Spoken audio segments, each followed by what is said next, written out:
सुखदेव जी महाराज कहते हैं कि यदि मैं सूर्य वंश का वर्णन 100 सालों तक भी गाऊं तो भी कम पड़ जाएगा। इतने उसमें राजा और इतनी बड़ी श्रेणी है, सूची है। न शक्यते विस्तर तो वक्तुम वर्ष सतैरपि, 100 वर्ष तक भी मैं नहीं बता सकता आपको, फिर भी सूक्ष्म आपको बता रहे हैं। ब्रह्मा जी के मरीचि हुए, मरीचि के कश्यप, कश्यप के विवस्वान सूर्य हुए, इन्हीं से चला सूर्य वंश।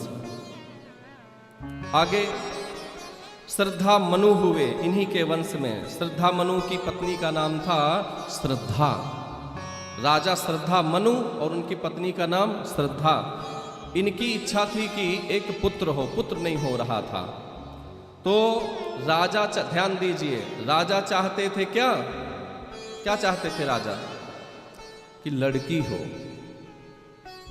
उल्टा बोल दे क्या हम? राजा चाहते थे कि लड़का हो। हाँ, राजा चाहते थे कि लड़का हो और रानी चाहती थी कि लड़की हो। और हम आप लोग क्या चाहते हैं?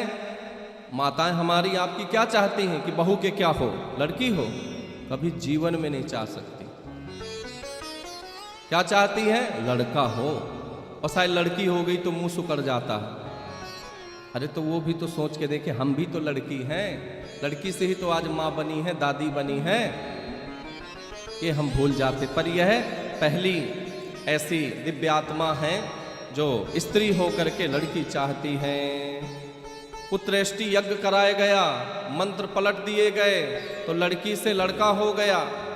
और जब लड़की से लड़का हुआ तो फिर मंत्र पलटे गए तो फिर लड़का से फिर लड़की हो गया। ऐसे पहले सत्य था भैया अनुष्ठान यज्ञों में। बोलो राधे राधे। इन्हीं के वंश में सरियाती हुए, च्यवन ऋषि हुए।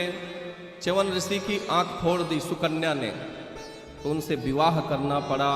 इन्हीं के वंश में रेवत हुए। रेवत की रेवती जी का विवाह हुआ किनके साथ? बलराम जी के साथ। बोलिए बलराम भगवान की। इन्हीं के वंश में नभग हुए, नाभाग हुए, अम्बरीश हुए। बड़े भक्त थे अम्बरीश भगवान के। इन्हीं के वंश में युवस्वान हुए, मानधाता हुए। हाँ, युवस्वान राजा थे जो तो यज्ञ करवाया। कौन सा? ध्यान दीजिए, पुत्रेष्टि यज्ञ।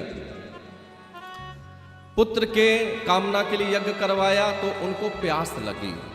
वहीं यज्ञशाला के पास रहते थे तो कहीं पानी नजर नहीं आया तो वह पानी पीने के लिए यज्ञशाला में ही चले गए। तो क्या करते थे ब्राह्मण? प्रतिदिन यज्ञ करके वो जल को अभिमंत्रित करके एक कलश में रखते थे। वो गलती से राजा ने वही अभिमंत्रित जल को पी लिया तो उनकी पत्नी को गर्भवती होना चाहिए तो राजा ही गर्भवता हो गया। हाँ, और गर्भवता हो गए और मानधाता नाम के पुत्र भी हुए उनसे। बोलो राधे राधे। इतनी मंत्रों में शक्ति होती है। मानधाता के सत्यव्रत हुए। इन्हीं के वंश में हरिश्चंद्र हुए। हरिश्चंद्र के रोहित, रोहित के बाहुक। इन्हीं इसके वंश में सगर हुए। सगर के 60,000 पुत्र हुए जिन्होंने कपिल महाराज का अपराध कर दिया था तो 60 के 60 भस्म हो गए।